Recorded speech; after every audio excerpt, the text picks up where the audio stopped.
നമസ്കാരം. മലയാളി വാർത്തയിലേക്ക് സ്വാഗതം. മാർപ്പാപ്പ കാലം ചെയ്തതോടെ സങ്കടക്കടലിലാണ് ലോകമിപ്പോൾ. ഈ കെട്ടകാലത്ത് സമാധാനത്തിൻ്റെ സന്ദേശങ്ങൾ മാർപ്പാപ്പയിൽ നിന്നുണ്ടാകുന്നത് വലിയൊരു ആശ്വാസമായിരുന്നു ലോകത്തിന്. പ്രത്യേകിച്ച് പലസ്തീനിലും അതുപോലെ തന്നെ യുക്രൈനിലും യുദ്ധങ്ങൾ നടന്നുകൊണ്ടിരിക്കെ യുദ്ധത്തിന് മുൻകൈയെടുക്കുന്നവർക്ക് നേരെ ശക്തമായ രീതിയിൽ സംസാരിച്ചിട്ടുള്ള, ഈ അടുത്ത് പോലും അവശതയിൽ കിടക്കുമ്പോൾ പോലും സംസാരിച്ചിട്ടുള്ള ആളാണ് മാർപ്പാപ്പ. ഇപ്പോൾ വത്തിക്കാനിൽ നിന്ന് ഏറ്റവും പ്രധാനപ്പെട്ടതായി പുറത്തേക്ക് വരുന്ന ഒരു വാർത്ത, അദ്ദേഹം മരിക്കുന്നതിന് മണിക്കൂറുകൾക്ക് മുൻപ് പോലും സമാധാനത്തിന് വേണ്ടിയാണ് സംസാരിച്ചത്. ലോകത്തിൻ്റെ സമാധാനത്തിനും ജനങ്ങളുടെ ജീവനും വേണ്ടിയാണ് സംസാരിച്ചത് എന്നുള്ളതാണ്. അതിലേറ്റവും എടുത്തു പറയേണ്ടത്, ഒരു കടുത്ത നിലപാട് അദ്ദേഹം മരിക്കുന്നതിന് മുൻപ് ട്രംപ് ഭരണകൂടത്തിനെതിരെ സ്വീകരിച്ചു എന്നുള്ളതാണ്. ഈസ്റ്ററുമായി ബന്ധപ്പെട്ട് ട്രംപിൻ്റെ ദൂതൻ വത്തിക്കാനിലെത്തിയിരുന്നു. എന്നാൽ അദ്ദേഹത്തോട് മാർപ്പാപ്പ തൻ്റെ നീരസം പ്രകടിപ്പിച്ചു എന്നുള്ളതാണ് എടുത്തു പറയേണ്ട വസ്തുത.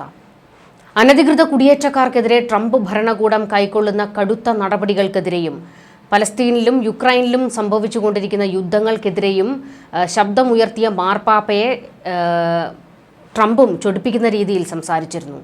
പിന്നീട് മാർപ്പാപ്പയെ സമാധാനിപ്പിക്കാൻ വേണ്ടി American vice president JD Vance വത്തിക്കാനിലേക്ക് എത്തിയത്, അതായത് ട്രംപിൻ്റെ ദൂതുമായിട്ടാണ് എത്തിയത്. എന്നാൽ മാർപ്പാപ്പ തൻ്റെ നീരസം വെളിപ്പെടുത്തി എന്നുള്ളതാണ് ശ്രദ്ധേയമായ കാര്യം. ഈസ്റ്റർ ദിനത്തിൽ വത്തിക്കാനിലെത്തി വാൻസ് പോപ്പ് ഫ്രാൻസിസുമായി കൂടിക്കാഴ്ച നടത്തിയിരുന്നു. വാൻസുമായി കൂടുതൽ സംസാരിക്കാൻ മുതിരാതെ വത്തിക്കാൻ സ്റ്റേറ്റ് സെക്രട്ടറി കർദിനാൾ പീട്രോ പരോലിനെയും വിദേശകാര്യമന്ത്രി ആർച്ച് ബിഷപ്പ് പീറ്റർ ഗല്ലാഗറേയും കാണാൻ നിർദ്ദേശിക്കുകയായിരുന്നു മാർപ്പാപ്പ. അതായത് കൂടുതൽ സമയം ട്രംപിൻ്റെ ദൂതനുമായി സംസാരിക്കാൻ മാർപ്പാപ്പ തയ്യാറായില്ല എന്നുള്ളതാണ് എടുത്തു പറയേണ്ട വസ്തുത. അമേരിക്കൻ വൈസ് പ്രസിഡന്റും മാർപ്പാപ്പയുമായുള്ള കൂടിക്കാഴ്ച ഹ്രസ്വമായിരുന്നുവെന്നും ഏതാനും മിനിറ്റുകൾ മാത്രമാണ് ഈ സംസാരം നീണ്ടു നിന്നതെന്നും വത്തിക്കാൻ വൃത്തങ്ങൾ അറിയിക്കുകയും ചെയ്തു. കുടിയേറ്റത്തെക്കുറിച്ചായിരുന്നു ഇരുവരും സംസാരിച്ചത്. കുടിയേറ്റക്കാരെ കൂട്ടത്തോടെ നാടുകടത്താനുള്ള ട്രംപിൻ്റെ തീരുമാനത്തെയും മാർപ്പാപ്പ അതിനിശിതമായി വിമർശിച്ചുവെന്നാണ് വിവരങ്ങൾ.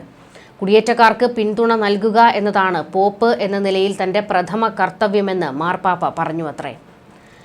കത്തോലിക്ക മതവിശ്വാസി കൂടിയായ വാൻസിന് മാർപ്പാപ്പ 3 വലിയ ചോക്ലേറ്റ് ഈസ്റ്റർ എഗ്ഗുകൾ സമ്മാനിച്ചു. സന്ദർശന സമയത്ത് കൂടെ ഇല്ലാതിരുന്ന വാൻസിൻ്റെ 3 മക്കൾക്ക് വേണ്ടിയായിരുന്നു അത്. സന്ദർശനാനുമതി നൽകിയതിന് പോപ്പിനോട് നന്ദി പറഞ്ഞ വാൻസ് ആരോഗ്യം മെച്ചപ്പെട്ട നിലയിൽ കാണാൻ കഴിഞ്ഞതിൽ അതിയായ സന്തോഷമുണ്ടെന്നും വ്യക്തമാക്കി. സെയിൻറ്റ് പീറ്റേഴ്സ് സ്ക്വയറിൽ ഈസ്റ്റർ കുർബാന നടക്കുന്ന സമയത്തായിരുന്നു അമേരിക്കൻ വൈസ് പ്രസിഡന്റിൻ്റെ വാഹനവ്യൂഹം വശത്തുള്ള ഒരു ഗേറ്റിലൂടെ വത്തിക്കാൻ നഗരത്തിൽ പ്രവേശിച്ചത്. ഫ്രാൻസിസ് മാർപ്പാപ്പയ്ക്ക് പകരം മറ്റൊരു കർദിനാളായിരുന്നു ചടങ്ങുകൾക്ക് നേതൃത്വം നൽകിയിരുന്നത്. തുടർന്ന് മാർപ്പാപ്പ ഇരിക്കുന്ന ഡോമസ് സാന്റ മർട്ടയിൽ എത്തി വാൻസ് ഈസ്റ്റർ ആശംസകൾ അറിയിച്ചു. മാർപ്പാപ്പ തിരികെയും ആശംസ നേർന്നു. ഈസ്റ്റർ ഞായറാഴ്ച സന്ദർശനാനുമതി നൽകിയതിൽ വാൻസ് പോപ്പിനോട് നന്ദി രേഖപ്പെടുത്തിയതായി വാൻസിന്റെ ഓഫീസിൽ നിന്നും അറിയിച്ചിട്ടുണ്ട്. വളരെ ഊഷ്മളമായ സ്വീകരണമായിരുന്നു വാൻസിനും കുടുംബത്തിനും വത്തിക്കാൻ നഗരം ഒരുക്കിയതെന്നും വാൻസിന്റെ ഓഫീസ് പുറത്തിറക്കിയ പത്രക്കുറിപ്പിൽ പറഞ്ഞിരുന്നു. പിന്നീട് ഈസ്റ്റർ കുർബാനയിൽ പങ്കെടുത്തതിന് ശേഷമായിരുന്നു അദ്ദേഹവും കുടുംബവും അവിടെ നിന്ന് മടങ്ങിയത്.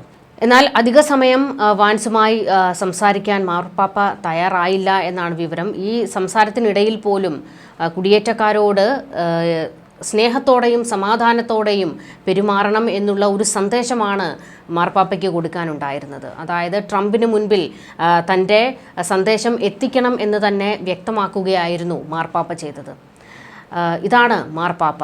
കാരണം അദ്ദേഹം കാണാനെത്തുമ്പോൾ പോലും ട്രംപ് അധികാരം ഏറ്റെടുത്തതിന് ശേഷം പല മതമേലധ്യക്ഷന്മാരെയും ചൊടിപ്പിക്കുന്ന തരത്തിലൊക്കെ സംസാരിക്കുകയും ഒക്കെ ഉണ്ടായിട്ടുണ്ട്.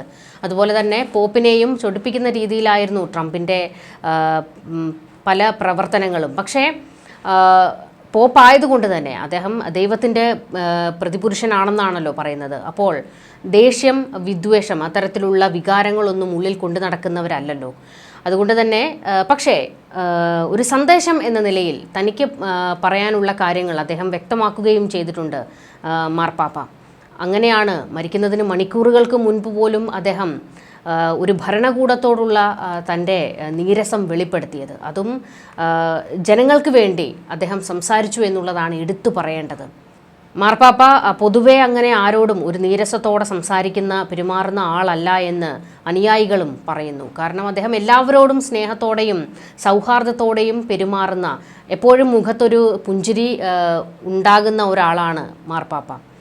അങ്ങനെ ആരോടും ഒരു വിദ്വേഷത്തോടെയോ അല്ലെങ്കിൽ കോപത്തോടെയോ സംസാരിക്കുന്ന ആളല്ല മാർപ്പാപ്പ.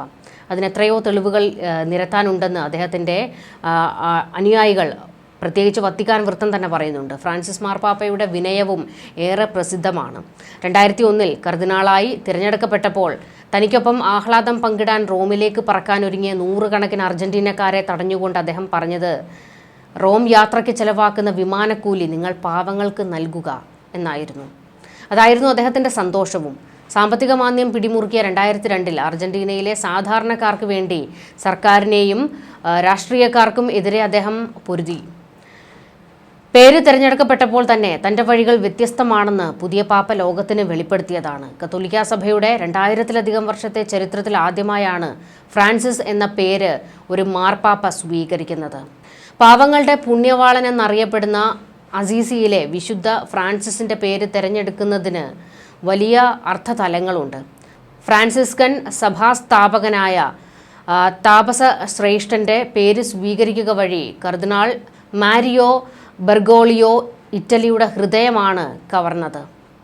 ദരിദ്രരോടും സകല ജീവജാലങ്ങളോടുമുള്ള സ്നേഹത്തിലൂടെ ക്രിസ്തുവിന് സാക്ഷ്യം വഹിച്ച വിശുദ്ധനാണ് അസീസിയിലെ ഫ്രാൻസിസ്.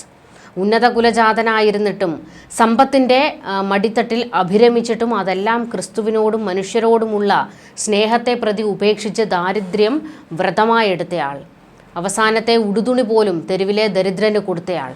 അങ്ങനെയുള്ള വിശുദ്ധ ഫ്രാൻസിസിൻ്റെ പേര് സ്വീകരിച്ച് ഫ്രാൻസിസ് മാർപ്പാപ്പയ്ക്ക് ദരിദ്രരുടെ പക്ഷത്ത് നിന്ന് സഭയെ മുന്നോട്ട് നയിച്ചു. മറ്റ് മതങ്ങളുമായുള്ള ബന്ധം മെച്ചപ്പെടുത്തുന്നതിനെക്കുറിച്ചും പോപ്പിന് വ്യക്തമായ ധാരണകളുണ്ടായിരുന്നു. മനുഷ്യരെ മറന്നുകൊണ്ട് ദൈവവുമായുള്ള ബന്ധം സാധ്യമാകില്ല എന്ന് വ്യക്തമാക്കുന്ന ഫ്രാൻസിസ് മാർപ്പാപ്പയിൽ ലോകം പുതിയൊരു മാതൃകയെയാണ് കണ്ടത്. ഗർഭഛിദ്രം, സുവർഗാനുരാഗം, സ്ത്രീ പൗരോഹിത്യം, വൈദിക ബ്രഹ്മചര്യം, കൃത്രിമ ജനന നിയന്ത്രണം മുതലായ വിഷയങ്ങളിൽ സഭയിലെ പരിഷ്കരണവാദികളുടെ മറുചേരിയിലായിരുന്നു പോപ്പിൻ്റെ സ്ഥാനം. സ്വവർഗരതിയെ കുറ്റകരമാക്കുന്ന നിയമങ്ങളെ അനീതിയെന്ന് വിമർശിച്ച പോപ്പ് ഫ്രാൻസിസ് ദൈവം തൻ്റെ എല്ലാ മക്കളെയും സ്നേഹിക്കുന്നുവെന്നും സ്വവർഗരതിക്കാരായവരെ സഭയിലേക്ക് സ്വാഗതം ചെയ്യാൻ കത്തോലിക്ക ബിഷപ്പുമാരോട് ആഹ്വാനവും ചെയ്തു. വലിയൊരു ചരിത്രമായിരുന്നു അത്. ക്രൈസ്തവർ ചെയ്യുന്ന കരുണയുടെ പ്രവർത്തനങ്ങളിൽ പ്രകൃതിയുടെ സംരക്ഷണം കൂടി ഉൾപ്പെടുത്തണമെന്ന് അദ്ദേഹം ആവശ്യപ്പെട്ടു. 1 പതിറ്റാണ്ട് പിന്നിട്ടപ്പോഴേക്കും സഭയെ സുരക്ഷിതമായി മുന്നോട്ട് കൊണ്ടുപോകാൻ പാപ്പയ്ക്ക് സാധിച്ചു. ജീവിതത്തിൽ ആഡംബരങ്ങൾ ഒഴിവാക്കുന്ന ഫ്രാൻസിസ് മാർപ്പാപ്പ മരണത്തിലും ലാളിത്യം ആഗ്രഹിച്ചിരുന്നു. സൈപ്രസ്, ഓക്ക്, വാഗ മരത്തടികൾ കൊണ്ട് നിർമ്മിച്ച 3 പെട്ടികൾക്കുള്ളിലായി മാർപ്പാപ്പമാരെ അടക്കം ചെയ്യുന്ന ആചാരത്തിന് പകരം തനിക്ക് സാധാരണ തടിപ്പെട്ടി മതിയെന്ന് അദ്ദേഹം നേരത്തെ തന്നെ നിർദ്ദേശിച്ചിരുന്നു. ദീർഘമായ പൊതുദർശനം, നീണ്ട അന്ത്യോപചാര ചടങ്ങുകൾ ഇവയൊന്നും വേണ്ടെന്നും അദ്ദേഹം നിർദ്ദേശിച്ചിരുന്നു. മുൻ മാർപ്പാപ്പമാരെ അടക്കം ചെയ്യുന്ന സെൻറ്റ് പീറ്റേഴ്സ് ബസിലിക്കയ്ക്ക് പകരം റോമിലെ സെൻറ്റ് മേരി മേജർ പള്ളിയിൽ അടക്കിയാൽ മതിയെന്ന് അദ്ദേഹം നേരത്തെ നിർദ്ദേശിച്ചിരുന്നു. അങ്ങനെ അദ്ദേഹം പുതിയ കാര്യങ്ങൾ, അതായത് തൻ്റെ രീതികൾ അദ്ദേഹം ലോകത്തോട് വ്യക്തമാക്കുകയും ഒക്കെ ചെയ്തിട്ടുണ്ട്. അത് മരണത്തിൽ പോലും എനിക്ക് ഇന്ന കാര്യങ്ങൾ ചെയ്താൽ മതിയെന്ന് പറഞ്ഞ് വെച്ചിരുന്നു മാർപ്പാപ്പ. അദ്ദേഹം ലോകത്തിന് വേണ്ടി സംസാരിച്ചു, ലോക സമാധാനത്തിന് വേണ്ടി സംസാരിച്ചു. പലസ്തീന് വേണ്ടി കരയുന്ന ഒരു മാർപ്പാപ്പയെ നമ്മൾ കണ്ടതാണ്. യുക്രൈൻ വിഷയത്തിൽ സംസാരിച്ച മാർപ്പാപ്പയെ നമ്മൾ കണ്ടതാണ്.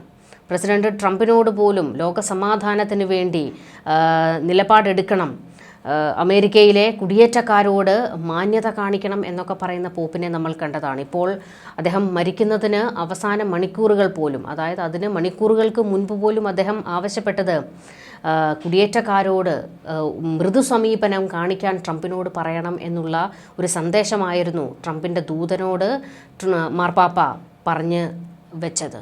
അങ്ങനെ മനുഷ്യർക്ക് വേണ്ടി സംസാരിച്ച, പ്രകൃതിക്ക് വേണ്ടി സംസാരിച്ച മാർപ്പാപ്പയാണ് കാലം ചെയ്തിരിക്കുന്നത്. വലിയ നഷ്ടം തന്നെയാണ്. നമുക്കറിയാം, നമ്മൾ കെട്ട കാലത്തിലൂടെയാണ് കടന്നു പോകുന്നത്. ആക്രമണങ്ങൾ, യുദ്ധങ്ങൾ, അങ്ങനെ ലോക സമാധാനം നശിച്ചിരിക്കുന്ന ഒരു കാലത്തിലൂടെ നമ്മളിങ്ങനെ കടന്നു പോകുമ്പോൾ ലോകത്തെ ജനങ്ങൾക്ക് വേണ്ടി, മനുഷ്യർക്ക് വേണ്ടി സംസാരിക്കാൻ ഒരു ശബ്ദമായിരുന്നു മാർപ്പാപ്പ. ന്യൂസ് ഡെസ്ക്, മലയാളി വാർത്ത.